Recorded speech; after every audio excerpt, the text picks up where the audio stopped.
आज आप सुने रविवार व्रत कथा। एक ब्राह्मण ब्राह्मणी की खूब सुंदर कहानी।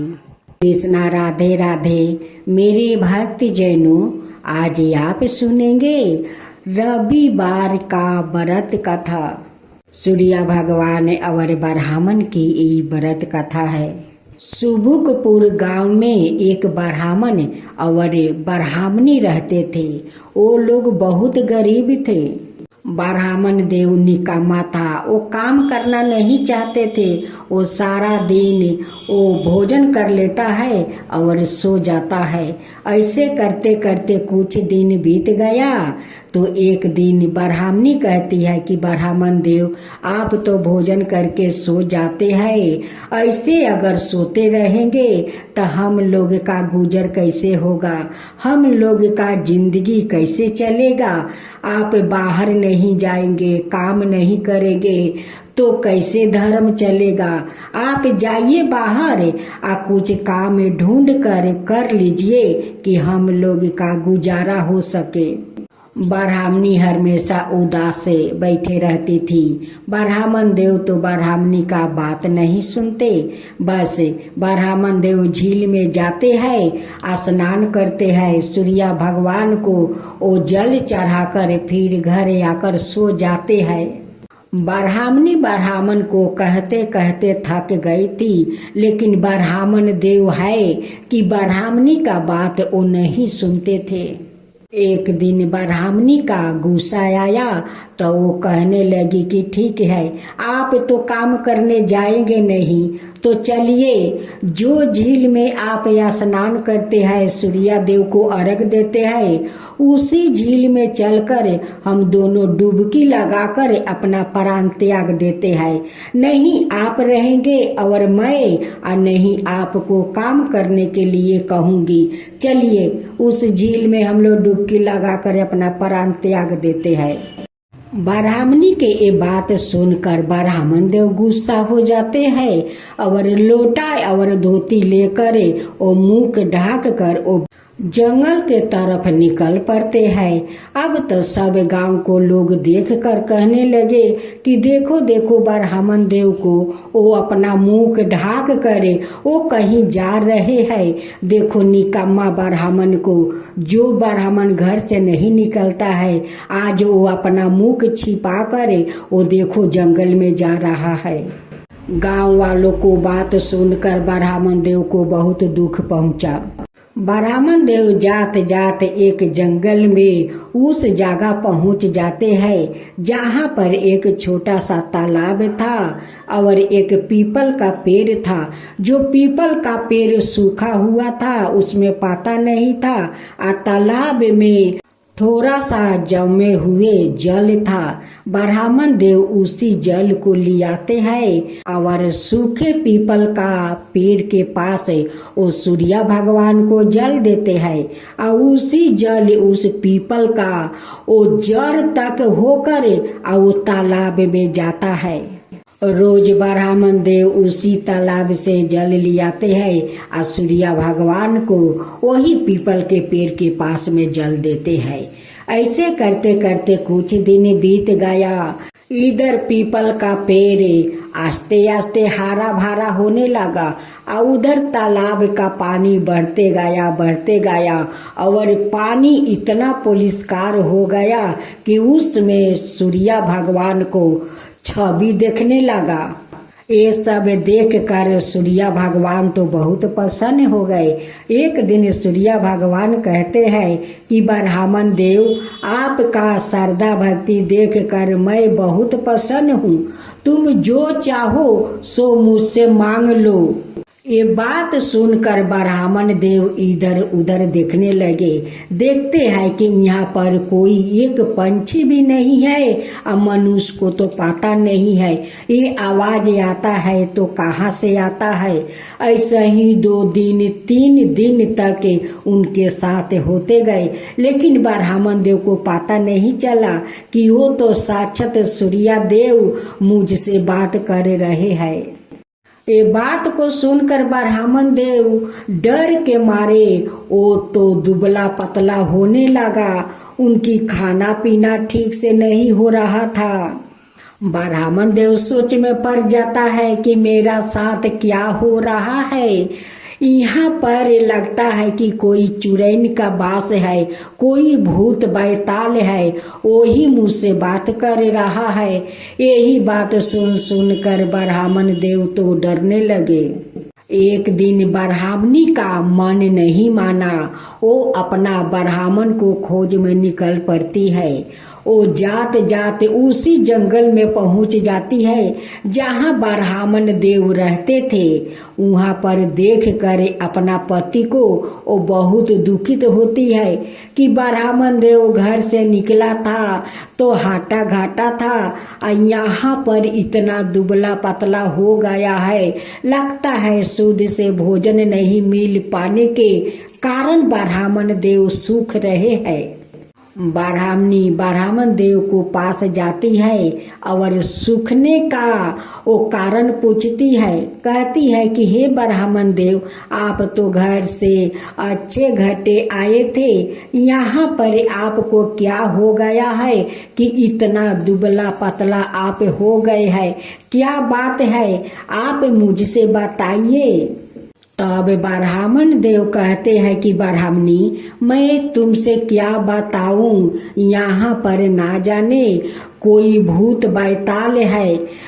जब मैं तालाब से नहा कर जल लेकर सूर्य भगवान का देता हूँ तभी एक आवाज आता है कि ब्राह्मण देव, मैं तुम्हारा श्रद्धा भक्ति देखकर मैं बहुत प्रसन्न हूँ, तुम जो चाहो सो तुम मांग लो। ब्राह्मणी तो बहुत बुद्धिमान थी, वो समझ गई कि ये और कोई नहीं, ये तो साक्षात सूर्य देव। ब्राह्मण देव को श्रद्धा भक्ति देख कर वो कुछ देना चाहते हैं। ब्राह्मणी कहती है कि हे ब्राह्मण देव, आप क्यों नहीं मांग लेते हैं? ब्राह्मण देव कहते हैं कि ब्राह्मणी, मैं क्या मांगूं, मुझसे तो मांगना आता नहीं है, मैं कैसे मांगूं और क्या मांगूं?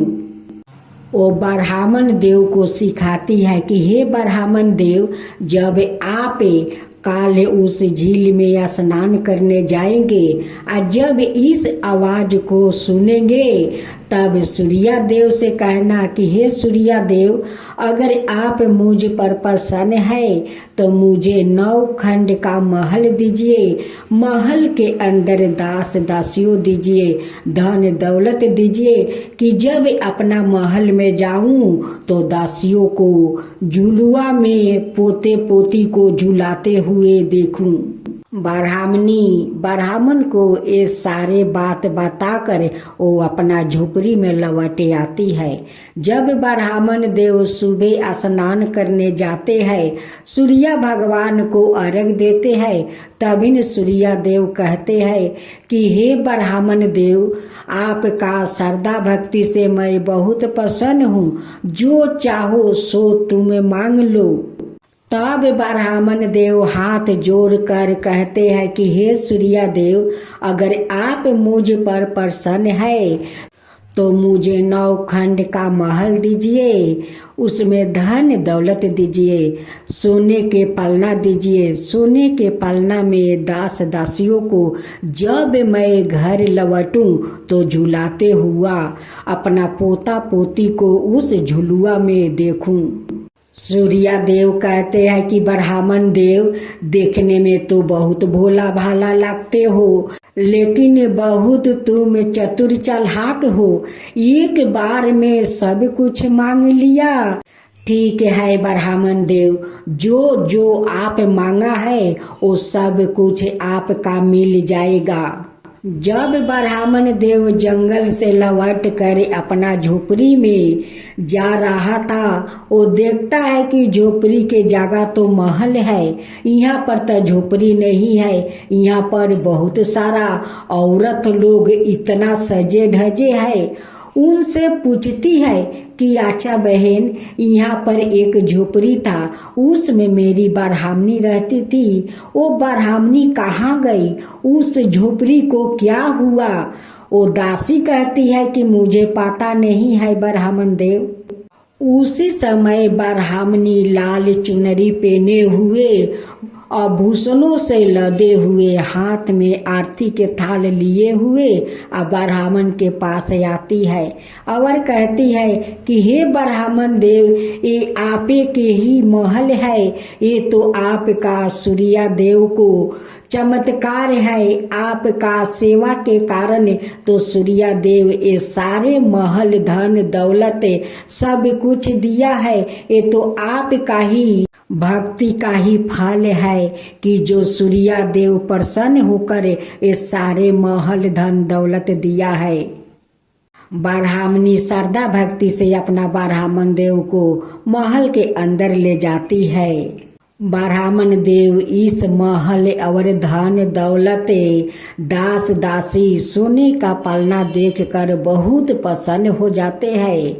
उस गांव का राजा का जब पता चला कि ब्राह्मण का घर में कुछ खाने के लिए नहीं था और वो इतना बड़ा महल कहाँ से आ गया, राजा अपना नौकर से कहते हैं कि जाओ उस ब्राह्मण को इस महल में बुला कर ले आओ।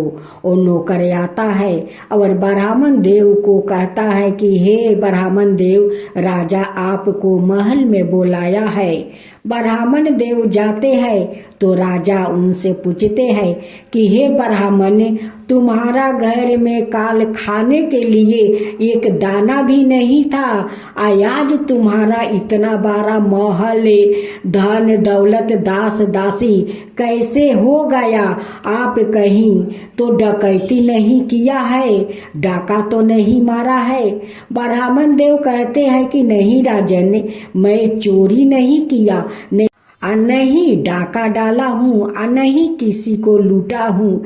ये तो सूर्या देव का कृपा है कि उन्हीं के कृपा से आज मेरा इतना बड़ा महल धन दौलत दास दासी सब कुछ आज मिला है, उन्हीं का कृपा से। तब राजा कहते हैं कि हे ब्राह्मण देव, मैं इतना पूजा पाठ दान पुण्य करता हूँ लेकिन आज तक मेरा कोई संतान नहीं हुआ। इस महल को संभालने के लिए आज तक मेरा कोई संतान नहीं हुआ है। आप कृपा करके बताइए उनकी विधि विधान क्या है, उनकी पूजा कैसे किया जाता है, ये कृपा करके मुझे भी बताइए, मैं भी सूर्या देव को पूजा करना चाहता हूँ। ब्राह्मण देव कहते हैं कि राजन, आप रविवार के दिन सुबह उठकर स्नान कीजिए और भरे लोटे के जल में दूब फूल अक्षत डालकर सूर्या देव को अर्घ दीजिए और उस दिन एक समय भोजन कीजिए। आपको देखिए सूर्या देव सारे इच्छा पूरा कर देंगे, आपका जरूर संतान होगा। आप सूर्या देव पर श्रद्धा रखिए, उन पर विश्वास रखिए और उनकी श्रद्धा भक्ति से पूजा कीजिए। ब्राह्मण देव के कहे अनुसार राजा वैसा ही किया और कुछ दिन का बाद रानी गर्भवती हो गई। फिर 9 महीने के बाद रानी एक सुंदर अपना बेटा को जन्म देती है। अब तो राजा बहुत खुश हो गए, कहते हैं कि ब्राह्मण देव सत्य कहते हैं कि सूर्या देव को श्रद्धा भक्ति से पूजा करो, सूर्या देव सभी को इच्छा पूरा करते हैं, उनकी सारे मनोकामना पूरा करते हैं। आज मैं सूर्या देव को श्रद्धा भक्ति से पूजा किया, आज सूर्या देव मेरे घर में संतान दे दिया। इस महल को संभालने वाला आ गया है। राजा एक दिन सारे गांव वालों में ढिढोरा पिटवाते हैं और कहते हैं कि देखो गांव वालों, रविवार के दिन सभी लोग एक समय भोजन करो और सूर्या देव को श्रद्धा भक्ति से पूजा करो, आप सभी को दुख दूर हो जाएगा। अब तो सारे गांव वाले सूर्या भगवान को पूजा करने लगे। रविवार के दिन सभी लोग नियम से स्नान करते हैं, पूजा करते हैं। अब तो सूर्या देव प्रसन्न होकर सभी गांव वालों पर अपना कृपा बरसा देते हैं, सभी गरीब लोग सुखी हो जाते हैं। सभी गांव वालों को सूर्या देव दुख हर लेते हैं और उन्हें सुख के वरदान दे देते हैं। तो बोलो सूर्या देव की जय, सूर्या भगवान की जय। आज आप सुने रविवार व्रत कथा, एक ब्राह्मण ब्राह्मणी की खूब सुंदर कहानी। कृष्णा राधे राधे मेरे भक्त जैनों, आज आप सुनेंगे रविवार का व्रत कथा। सूर्या भगवान और ब्राह्मण की ये व्रत कथा है। सुबुकपुर गांव में एक ब्राह्मण और ब्राह्मणी रहते थे। वो लोग बहुत गरीब थे। ब्राह्मण देव निकम्मा था, वो काम करना नहीं चाहते थे। वो सारा दिन वो भोजन कर लेता है और सो जाता है। ऐसे करते करते कुछ दिन बीत गया तो एक दिन ब्राह्मणी कहती है कि ब्राह्मण देव, आप तो भोजन करके सो जाते हैं, ऐसे अगर सोते रहेंगे तो हम लोग का गुजर कैसे होगा, हम लोग का जिंदगी कैसे चलेगा। आप बाहर नहीं जाएंगे, काम नहीं करेंगे तो कैसे धर्म चलेगा। आप जाइए बाहर कुछ काम ढूंढ कर लीजिए कि हम लोग का गुजारा हो सके। ब्राह्मणी हमेशा उदास से बैठे रहती थी। ब्राह्मण देव तो ब्राह्मणी का बात नहीं सुनते। बस ब्राह्मण देव झील में जाते हैं, स्नान करते हैं, सूर्या भगवान को वो जल चढ़ाकर फिर घर आकर सो जाते हैं। ब्राह्मणी ब्राह्मण को कहते कहते थक गई थी, लेकिन ब्राह्मण देव है कि ब्राह्मणी का बात वो नहीं सुनते थे। एक दिन ब्राह्मणी का गुस्सा आया तो वो कहने लगी कि ठीक है, आप तो काम करने जाएंगे नहीं तो चलिए, जो झील में आप स्नान करते हैं, सूर्या देव को अर्घ देते हैं, उसी झील में चलकर हम दोनों डुबकी लगाकर अपना प्राण त्याग देते हैं। नहीं आप रहेंगे और मैं नहीं आपको काम करने के लिए कहूँगी। चलिए उस झील में हम लोग डुबकी लगाकर अपना प्राण त्याग देते हैं। ब्राह्मणी के ये बात सुनकर ब्राह्मण देव गुस्सा हो जाते हैं और लोटा और धोती लेकर वो मुंह ढाक कर वो जंगल के तरफ निकल पड़ते हैं। अब तो सब गांव को लोग देख कर कहने लगे कि देखो देखो ब्राह्मण देव को, वो अपना मुंह ढाक कर वो कहीं जा रहे हैं। देखो निकम्मा ब्राह्मण को, जो ब्राह्मण घर से नहीं निकलता है, आज वो अपना मुंह छिपा कर वो देखो जंगल में जा रहा है। गांव वालों को बात सुनकर ब्राह्मण देव को बहुत दुख पहुंचा। ब्राह्मण देव जात जात एक जंगल में उस जगह पहुंच जाते हैं जहां पर एक छोटा सा तालाब था और एक पीपल का पेड़ था। जो पीपल का पेड़ सूखा हुआ था, उसमें पत्ता नहीं था। तालाब में थोड़ा सा जमे हुए जल था। ब्राह्मण देव उसी जल को लियाते हैं और सूखे पीपल का पेड़ के पास वो सूर्या भगवान को जल देते हैं और उसी जल उस पीपल का वो जड़ तक होकर वो तालाब में जाता है। रोज ब्राह्मण देव उसी तालाब से जल लियाते हैं और सूर्या भगवान को वही पीपल के पेड़ के पास में जल देते हैं। ऐसे करते करते कुछ दिन बीत गया। इधर पीपल का पेड़ आस्ते आस्ते हरा भरा होने लगा और उधर तालाब का पानी बढ़ते गया और पानी इतना पुलिसकार हो गया कि उसमें सूर्या भगवान को छवि देखने लगा। ये सब देख कर सूर्या भगवान तो बहुत प्रसन्न हो गए। एक दिन सूर्या भगवान कहते हैं कि ब्राह्मण देव, आपका श्रद्धा भक्ति देख कर मैं बहुत प्रसन्न हूँ। तुम जो चाहो सो मुझसे मांग लो। ये बात सुनकर ब्राह्मण देव इधर उधर देखने लगे। देखते हैं कि यहाँ पर कोई एक पंछी भी नहीं है और मनुष्य को तो पता नहीं है ये आवाज आता है तो कहाँ से आता है। ऐसा ही 2 दिन 3 दिन तक उनके साथ होते गए, लेकिन ब्राह्मण देव को पता नहीं चला कि वो तो साक्षात सूर्या देव मुझसे बात कर रहे हैं। ये बात को सुनकर ब्राह्मण देव डर के मारे वो तो दुबला पतला होने लगा। उनकी खाना पीना ठीक से नहीं हो रहा था। ब्राह्मण देव सोच में पड़ जाता है कि मेरा साथ क्या हो रहा है। यहाँ पर लगता है कि कोई चुड़ैल का वास है, कोई भूत बैताल है, वही मुझसे बात कर रहा है। यही बात सुन सुन कर ब्राह्मण देव तो डरने लगे। एक दिन ब्राह्मणी का मन नहीं माना, वो अपना ब्राह्मण को खोज में निकल पड़ती है। वो जात जात उसी जंगल में पहुंच जाती है जहां ब्राह्मण देव रहते थे। वहां पर देख कर अपना पति को वो बहुत दुखित होती है कि ब्राह्मण देव घर से निकला था तो हाटा घाटा था और यहाँ पर इतना दुबला पतला हो गया है।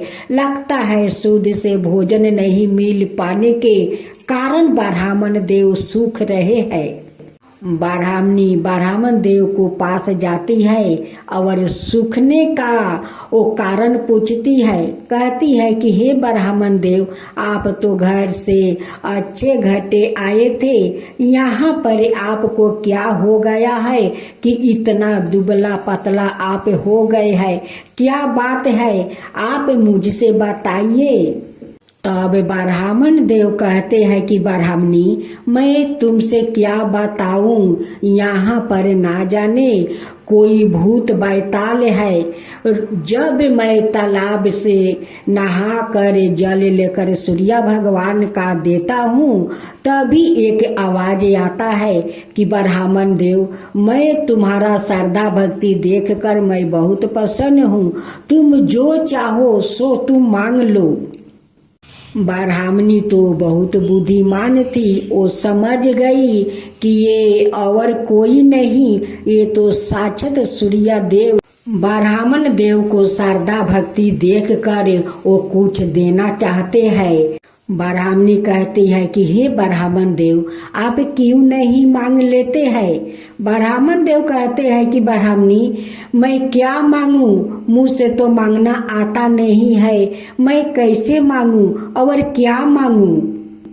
वो ब्राह्मण देव को सिखाती है कि हे ब्राह्मण देव, जब आप काले उस झील में स्नान करने जाएंगे और जब इस आवाज को सुनेंगे तब सूर्य देव से कहना कि हे सूर्य देव, अगर आप मुझ पर प्रसन्न है तो मुझे 9 खंड का महल दीजिए, महल के अंदर दास दासियों दीजिए, धन दौलत दीजिए कि जब अपना महल में जाऊं तो दासियों को झुलुआ में पोते पोती को झुलाते हुए देखूं। ब्राह्मणी ब्राह्मण को ये सारे बात बताकर वो अपना झोपड़ी में लौट आती है। जब ब्राह्मण देव सुबह स्नान करने जाते हैं, सूर्य भगवान को अर्घ देते हैं, तभी सूर्य देव कहते हैं कि हे ब्राह्मण देव, आपका श्रद्धा भक्ति से मैं बहुत प्रसन्न हूँ, जो चाहो सो तुम मांग लो।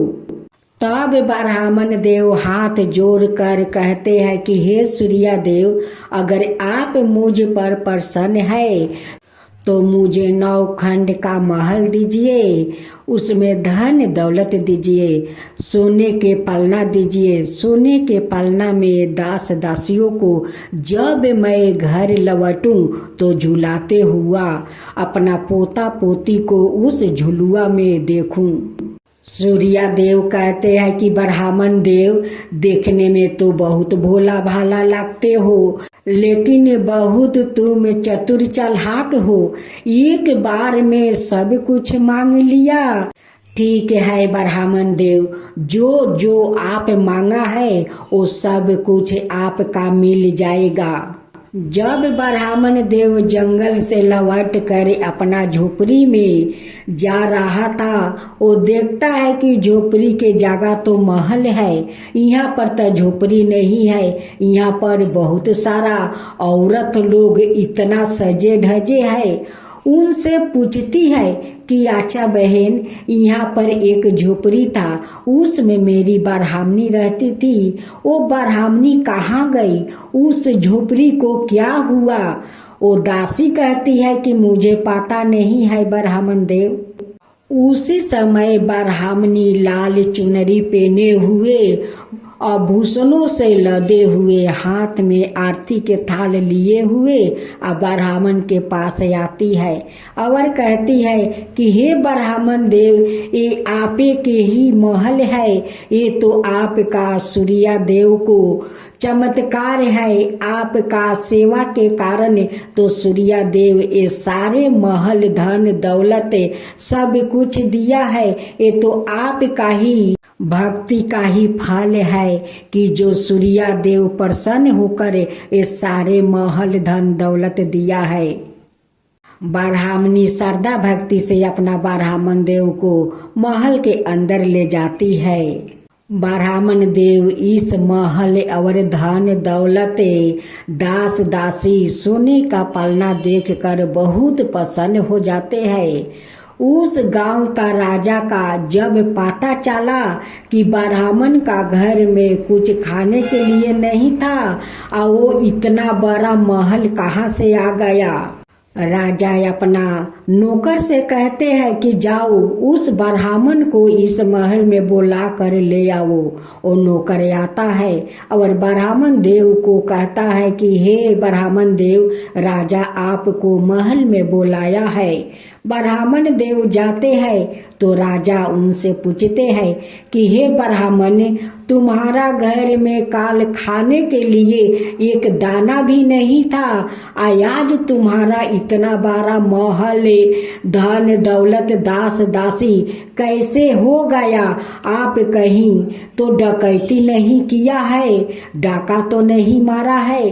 ब्राह्मण देव कहते हैं कि नहीं राजन, मैं चोरी नहीं किया, नहीं डाका डाला हूँ, नहीं किसी को लूटा हूँ। ये तो सूर्या देव का कृपा है कि उन्हीं के कृपा से आज मेरा इतना बड़ा महल धन दौलत दास दासी सब कुछ आज मिला है, उन्हीं का कृपा से। तब राजा कहते हैं कि हे ब्राह्मण देव, मैं इतना पूजा पाठ दान पुण्य करता हूँ, लेकिन आज तक मेरा कोई संतान नहीं हुआ। इस महल को संभालने के लिए आज तक मेरा कोई संतान नहीं हुआ है। आप कृपा करके बताइए उनकी विधि विधान क्या है, उनकी पूजा कैसे किया जाता है, ये कृपा करके मुझे भी बताइए, मैं भी सूर्या देव को पूजा करना चाहता हूँ।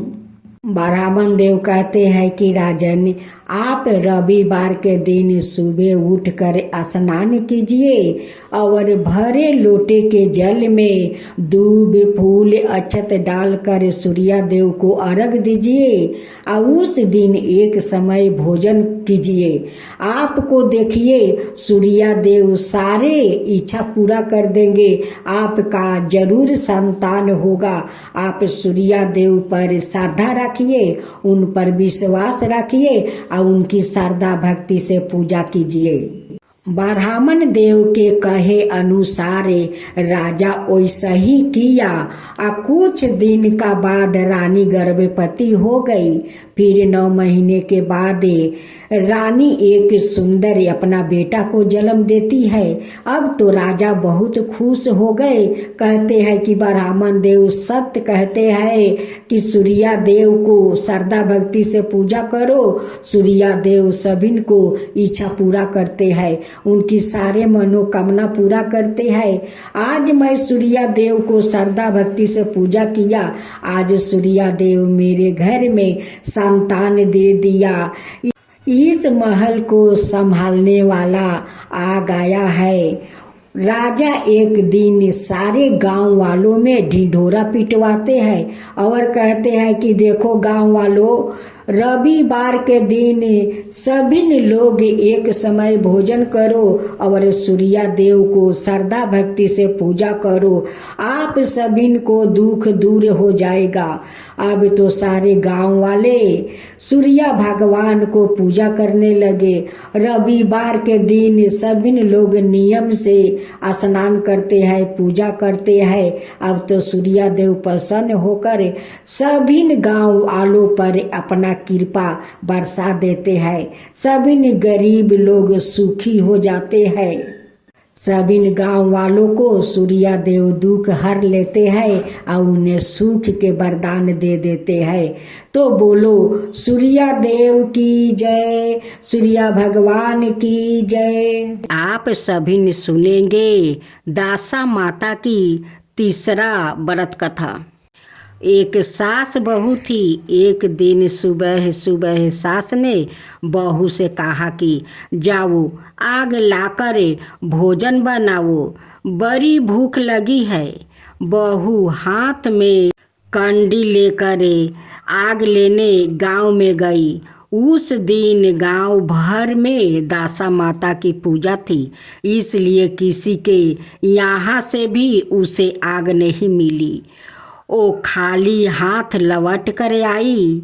संध्या होने पर ओ पड़ोसिन के पास जाकर बोली कि मेरी सास तो दासा माता का डोरा नहीं लेती, परंतु अब की बार मैं डोर लेना चाहती हूँ।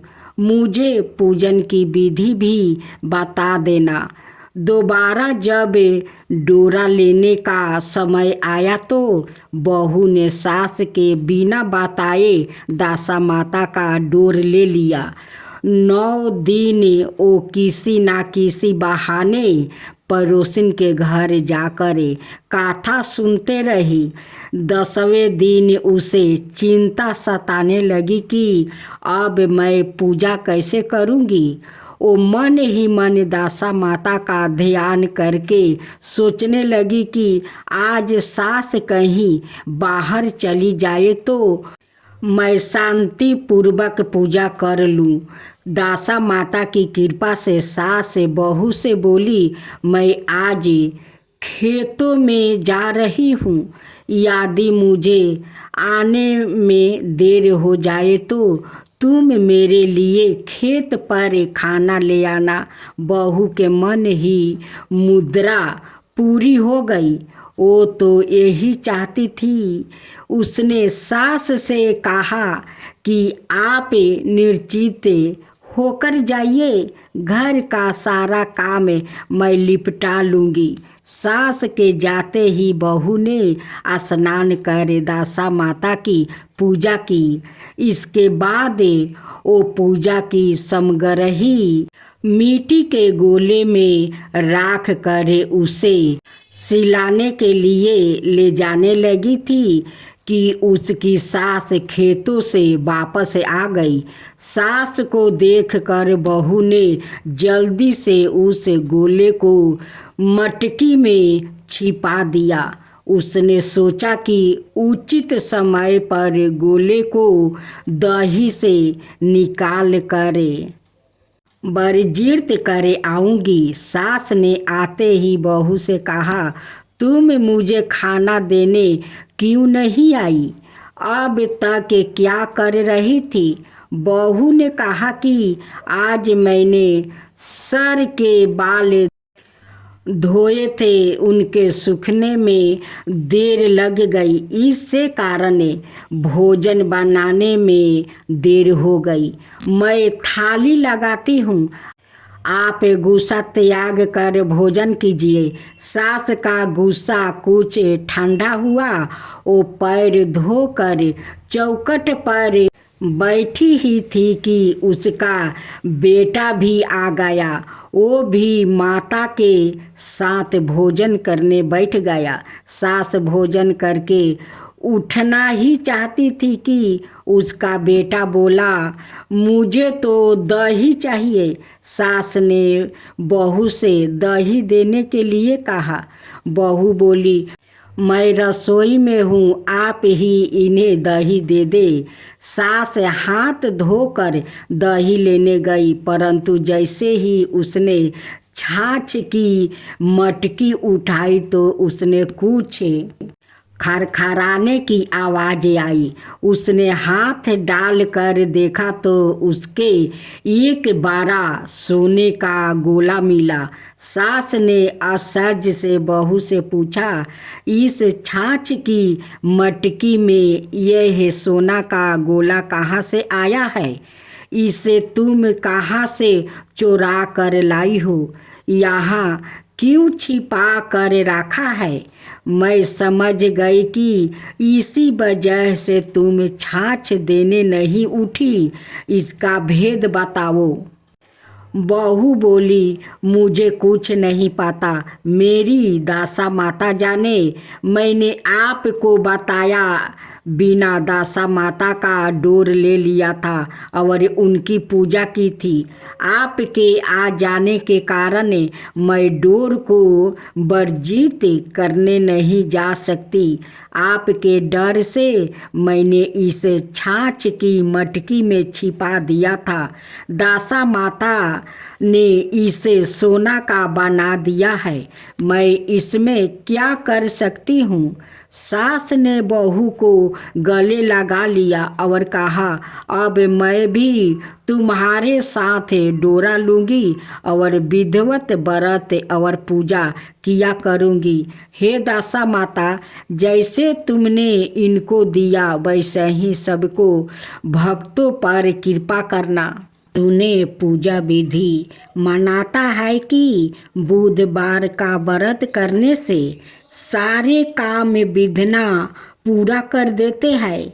इस व्रत के पुण्य प्रभाव से घर परिवार में सुख समृद्धि आती है, साथ ही बुद्धि तेज होती है। कहते हैं जो व्याकृत लगातार 7 बुधवार व्रत कर भगवान गणेश की विधि विधान से पूजा करता है, उसके घर में अन्न के भंडार और धन की कोई कमी नहीं रहती है। वैदिक ज्योतिषी के अनुसार इस दिन व्रत रखने से कुंडली में बुध ग्रह भी मौजूद होता है। व्रत वाले दिन व्याकृत को प्रात काल में उठना चाहिए। बुधवार व्रत कथा सुनने के दौरान बीच में आसन नहीं छोड़ना चाहिए। इस व्रत में पूरा दिन फलाहार करें। शाम के वक्त पूजा के बाद एक वक्त का भोजन करें। बुधवार व्रत में मूंग दाल का हलवा, दही या फिर हरी वस्तु से बने भोजन का ही सेवन करना चाहिए। इस दिन हरे रंग के वस्तु, फूल और सब्जियों का जरूरतमंदों को दान भी करें। ऐसी मनाता है बुधवार के दिन इस मंत्र का जप करने से व्याकृत की सारी मनोकामना पूरी हो जाती है। इस मंत्र का जप 108 बार करें। एक किसान और एक मूषक की कहानी खूब सुंदर है। एक गांव में एक किसान रहा करता था। वो बहुत गरीब था। किसान ने धन पैदा करने के लिए कई प्रयत्न किया, परंतु हर बार वो अपने प्रयत्नों में असफल रह जाता है। एक दिन किसान अपने खेत से उदास लौट रहा था। रास्ते में एक मूषक महाराज बैठा था। देखा और सोचा कि यह मूषक महाराज तो गणेश भगवान का असवारी है, ये तो वाहन है, शायद इस मूषक महाराज के कारण मैं अब तक निर्धन हूँ। यदि यह मूषक महाराज मुझे प्रसन्न हो जाए तो मेरा काम चल जाए। ऐसा सोचकर किसान उस मूषक महाराज को क्यों ना मैं लड्डू खिलाऊं, ये सोचकर किसान घर जाता है और एक लड्डू लिया कर वो मूषक महाराज को सामने रख देता है और हाथ जोड़कर कहता है कि हे मूषक महाराज, आप तो बिदनहरता का सवारी है, मेरा भी दुख हर लीजिए। मैं बहुत गरीब निर्धन किसान हूँ, मेरे खेत में पैदा नहीं होता है, इतना फसलें गाड़ता हूँ लेकिन फसल उग नहीं पाता है। मैं आपसे प्रार्थना करता हूँ कि मेरा दलिद्रता दूर कीजिए हे मूषक महाराज। मूषक महाराज तो वहाँ से टस से मस नहीं हुआ, वो बैठा रहा। किसान वो घर चला जाता है। जब सुबह किसान वो आकर देखता है तो उस कटोरे में एक सोना का मोहर है। किसान बड़ा प्रसन्न हुआ। किसान ने अपने चारों ओर देखा परंतु मूषक महाराज नजर नहीं आया। किसान को विश्वास हो गया कि यह हो ना हो कोई मूषक महाराज गणेश भगवान तो नहीं है, मुझे तो इसकी प्रतिदिन कुछ सेवा करनी चाहिए। ऐसा सोचकर उसने यहाँ निश्चित किया कि वो रोज कटोरे में एक लड्डू भरकर मूषक महाराज का स्थान पर राख आया करेंगे। किसान ने ऐसा ही किया। वो मूषक महाराज के बिल्कुल द्वार पर रोज एक लड्डू का कटोरा राख आता। मूषक महाराज रोज लड्डू खा लेते हैं और एक मोहर उस कटोरा में डाल देते हैं। इस तरह प्रतिदिन एक मोहर मिलने से वो किसान माला माल होने लगा। लोग कहते हैं ना कि जिसका भाग में होता है उसी को धन मिलता है और जिसको भाग में नहीं होता है उन्हें धन नहीं मिलता है। वही हुआ किसान के साथ। एक दिन की बात है, किसान को कुछ कार्यवश बाहर जाना पड़ा।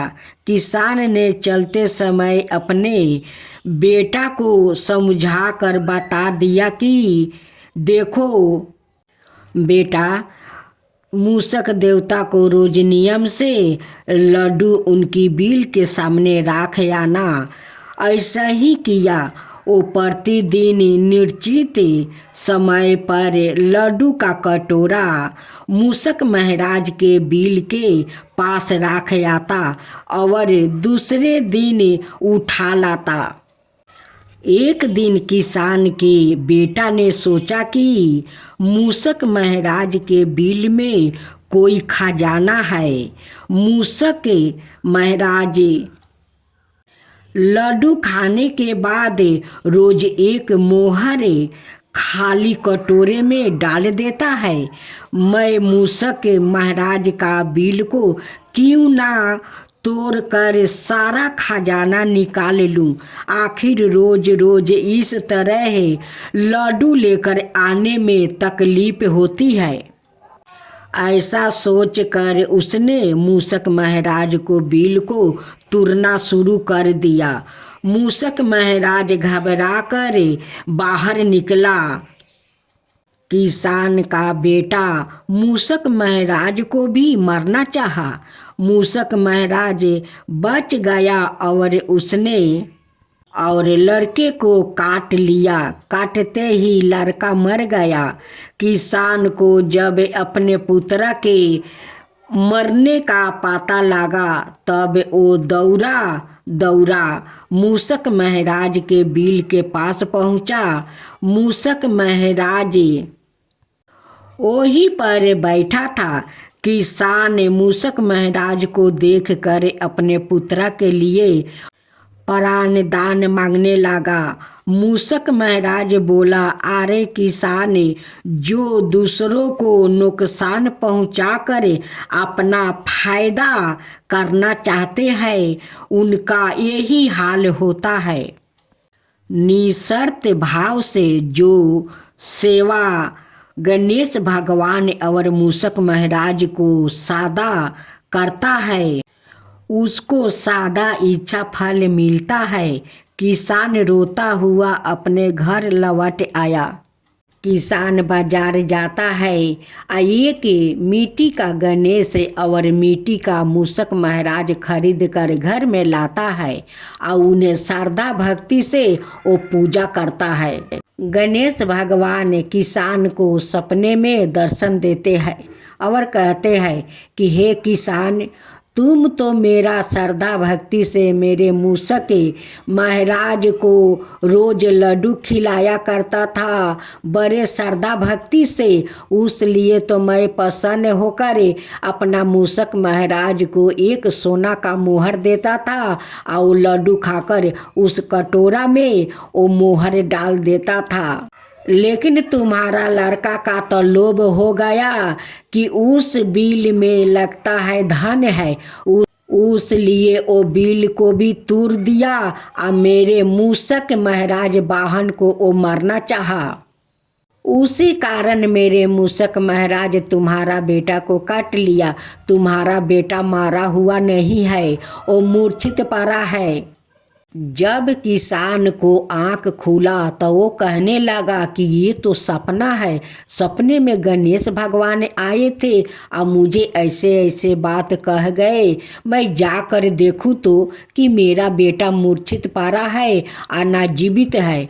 जब किसान जाकर देखता है कि उनकी बेटा उसी बिल के पास बैठा हुआ है, किसान देखकर बहुत प्रसन्न हो गया और बार बार गणेश भगवान और मूषक महाराज को वो धन्यवाद देने लगा और कहने लगा कि हे गणेश भगवान, मैं रोज आपका घर में पूजा करूँगा, रोज मूषक महाराज को लड्डू को भोग लगाऊंगा, आपका मोदक और लड्डू का भोग लगाऊंगा और श्रद्धा भक्ति से आपका पूजा करूंगा, हे गणेश भगवान। तब से किसान गणेश भगवान को घर में अपना पूजा करने लगा, मूषक महाराज को भी करने लगा। अब तो किसान का खेत में बहुत सारा अन्न आबादी होने लगा, घर में धान भरने लगा। अब तो किसान गरीब से अमीर बन गया। तो हे गणेश भगवान, जैसे आप उस किसान पर कृपा किया वैसा ही सबका ऊपर करना। जो आपका कथा कहे, जो सुने, जो हुंकार भरे, उन सबका ऊपर कृपा करना। हे गणेश भगवान, सबका ऊपर कृपा करना। हे मूषक महाराज, सबका ऊपर कृपा करना। उनकी श्रद्धा भक्ति से गाथा सुनते हैं, उन पर माँ शीतला बहुत प्रसन्न होती है, उनकी मन चाहा फल भी देती है। तो भक्त जनों, माँ शीतला पूर्ण फल लेकर आ रही है अपना भक्त के लिए। माँ शीतला सभी को धन दौलत भी देगी और सारे मनोकामनाओं को पूर्ण करने वाली है। माँ शीतला की जय हो, माँ शीतला की जय हो। आज शीतला माता का खूब सुंदर कथा सुने। एक गांव था, उस गांव का लोग शीतला माता को नहीं जानते कि कौन शीतला माता है, उनकी क्या विधि विधान है, कैसी पूजा है, वो सभी लोग का पता नहीं था। उस गांव का सभी लोग बीमार था और सभी लोग का शरीर में बड़े बड़े फोड़ा हुआ था। उस गांव का लोग बहुत गरीब थे, खाने पीने को बहुत तकलीफ था, वो लोग बहुत तकलीफ झेल रहे थे। और दूसरा बात है कि बूढ़ से जवान तक सारे लोग बीमार थे, सभी का शरीर में बड़े बड़े फोड़ा हुआ था। उस बीमारी के कारण वो लोग बहुत परेशान था। वो लोग बहुत दुखद और चिंतित थे कि ऐसा क्या करूं कि हमारा परिवार ठीक हो जाए, इस बीमारी से मुक्त हो जाए। उसी गांव में एक जात का डोमिन थी कि वो रात को लबड़ी और हलवा बनाई थी, लेकिन उन्हीं को बेटा को भी तो बीमारी हुआ था। और सभी को दुख तकलीफ देखकर वो डोमिन भी दुखित थी कि सब गांव वालों को क्या हो गया है कि ये बीमारी एक गांव में फैल गया है, मेरा बेटा को भी हो गया है, हम लोग ऐसा क्या करें। वो रात को जो लबड़ी और हलवा बनाई वो डोमिनी चखी तक नहीं कि उस हलवा और लबड़ी का स्वाद कैसा हुआ है। वो बेचारी को मुख में लगाने को मन नहीं किया, वो बहुत दुखित थी। लबड़ी और हलवा रात को बनाई थी, वो ऐसे ही लबड़ी और हलवा वो रह गया, वो तो सुबह बासी हो गया। उसी दिन शीतला अष्टमी थी। उस दिन शीतला माँ उसी नगर में अपना भेष बदलते हुए जा रही थी।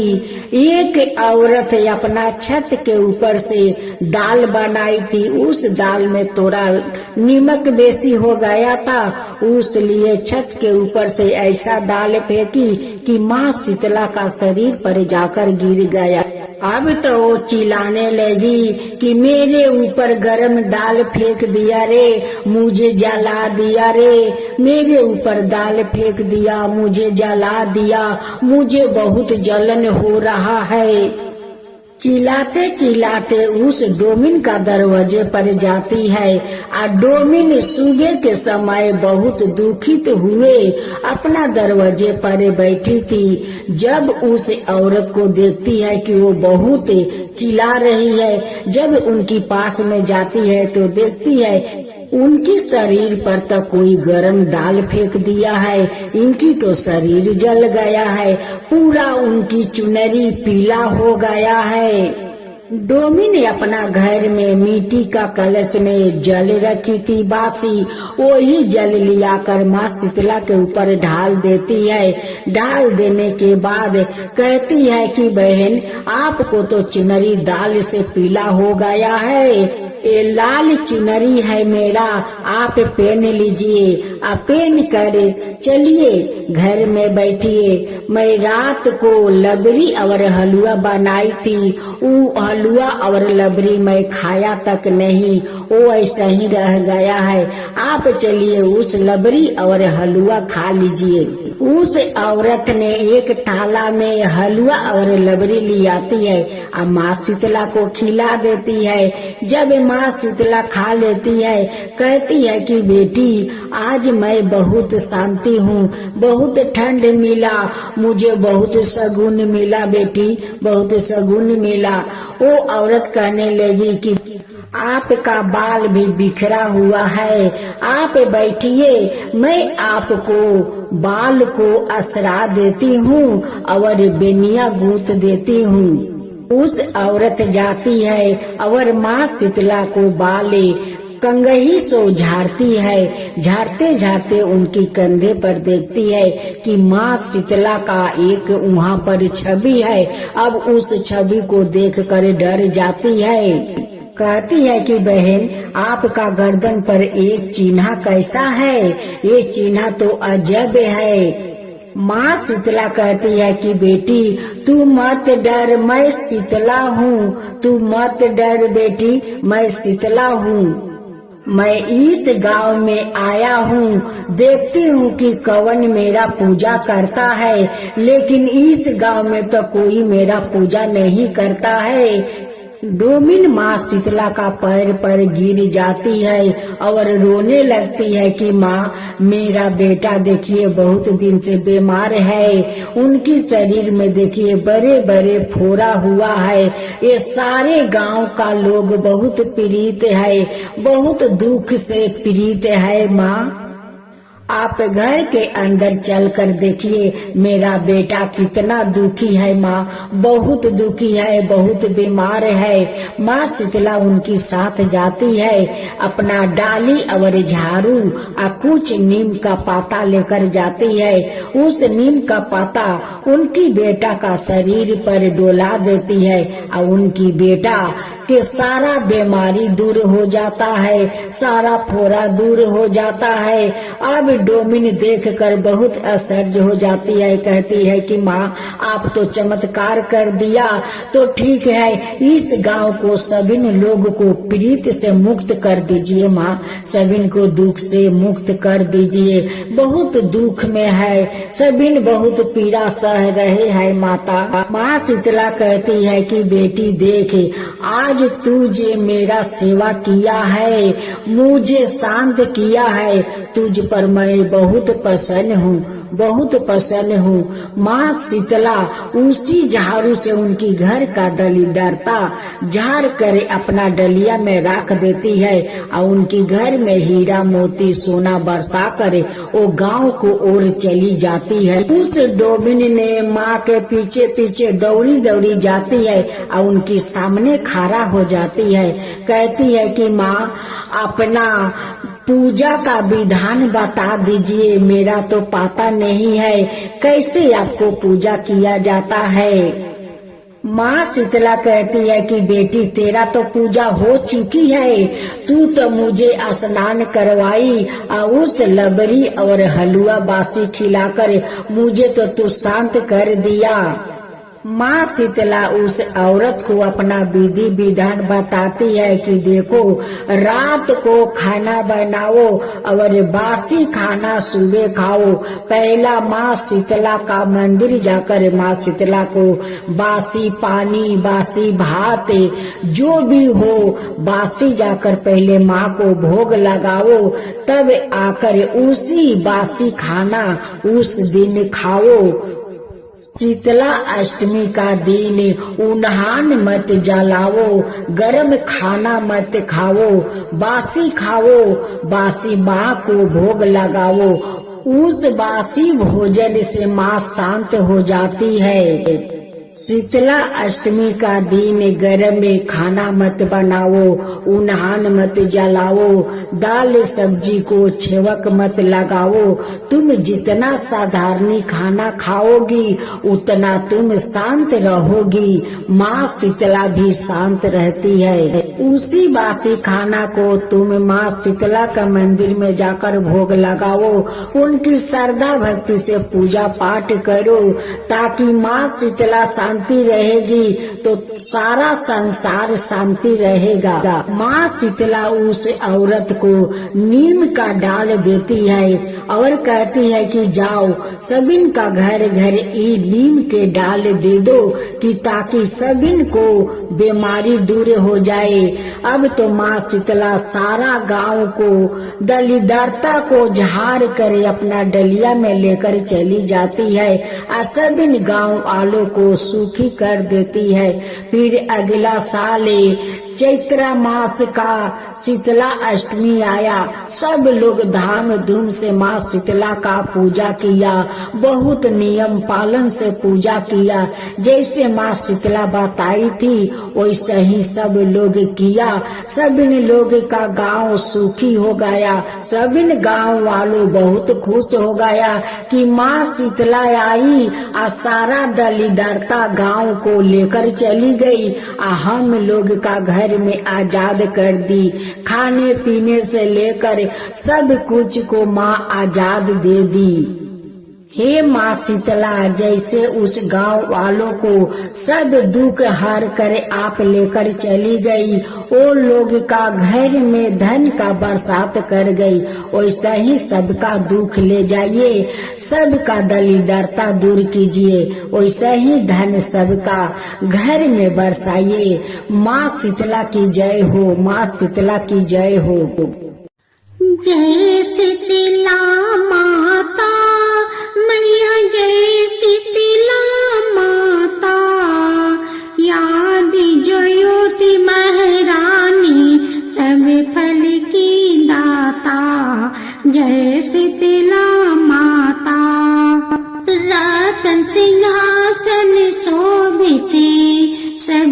छतरा भरता, रिंधी सीधी चावर डोलावे, जगमग छवि छाता, जय शीतला माता। विष्णु सेवती ठाणे, सेवे शिवदाता, वेद पुराण परिणति पर नहीं पाता, जय शीतला माता। इंद्र मृग बजावती, चंद्र बिना था, सूरज ताल बजाते, नारद मुनि गाता, जय शीतला माता। घंटा शंख सहनाई बाजे, माँ भरता, करो भक्तों जन आरती, लखी लखी हरता, जय शीतला माता। ब्रह्मा रूपी वरदानी, तुम ही तीन कल गाता, भक्तन को सुख देना, मातु पिता मरता, जय शीतला माता। जो विद्यान लगा में, प्रेम भक्ति लगता, सकल मनोरथ पावे, भाव निधि तर जाता, जय शीतला माता। रोगन से जो पीड़ित कोई सर करी आता, कोटि पाँव निर्मल काया, अन्न धन नेत्र पाता, जय शीतला माता। बांझ पुत्र को पावे, दरिद्रता कट जाता, ताको बैजो नाही, सिरि धन पछताता, जय शीतला माता। शीतला आरती जननी, तू ही है जग ताराता, उत्पत्ति व्याधि विनाशक, तू ही सबकी गाता, जय शीतला माता। दास विचित्र कर जोर सुने, मेरी माता भक्ति अपनी दीजो, अवर ना कुछ भाता, जय शीतला माता। अब सुने हर व्रत गाथा के साथ सुनी जाती है लपसी तपसी की यह कहानी। एक लपसी था और एक तपसी था। तपसी हमेशा भगवान की तपस्या में लीन रहता था और लपसी रोजाना सावा शेर की लपसी बनाकर भगवान का भोग लगा कर जिमा लेता था। एक दिन दोनों लड़ने लगे। लपसी बोला, मैं रोज भगवान की तपस्या करता हूँ, इसलिए मैं बारा हूँ। तपसी बोला, मैं रोज भगवान को सावा शेर लपसी का भोग लगाता हूँ, इसलिए मैं बारा हूँ। नारद जी वहाँ से गुजर रहे थे। दोनों को लड़ता देख कर उनसे पूछा कि तुम क्यों लड़ रहे हो। तपसी ने खुद के बारा होने का कारण बताया और लपसी ने अपना कारण बताया। नारद जी बोले, तुम्हारा फैसला मैं कर दूंगा। दूसरे दिन लपसी और तपसी नहा कर अपनी रोज की भांति करने आए तो नारद जी ने छुप कर 1.25 करोड़ की एक एक औंठी उन दोनों के आगे रख दिया। लपसी की नजर जब औंठी पर पड़ी तो उसने चुपचाप औंठी उठाकर अपने नीचे दबा लिया। लपसी की नजर औंठी पर पड़ी लेकिन उसने ध्यान नहीं दिया। भगवान को भोग लगाकर लपसी खाने लगा। नारद जी सामने आए तो दोनों ने पूछा कि कौन बारा है। तो नारद जी ने तपसी से खारा होने को कहा। वो खारा हुआ तो उसके नीचे दबी अंगूठी दिखाई पड़ी। नारद जी ने तपस्वी से कहा, तपस्या करने के बाद भी तुम्हारी चोरी करने की आदत नहीं गई, इसलिए लपसी बारा है और तुम्हें तुम्हारी तपस्या का कोई फल भी नहीं मिलेगा। तपस्वी शर्मिंदा होकर माफ़ी मांगने लगा। उसने नारद जी से पूछा, मुझे मेरी तपस्या का फल कैसे मिलेगा? नारद जी ने कहा, यदि कोई गाय और कुत्ते की रोटी नहीं बनाएगा तो फल तुझे मिलेगा। यदि कोई ब्राह्मण को भोजन करवा कर दक्षिणा नहीं देगा तो फल तुझे मिलेगा। यदि कोई साड़ी के साथ ब्लाउज नहीं देगा तो फल तुझे मिलेगा। यदि कोई दिए से दिए जलाएगा तो फल तुझे मिलेगा।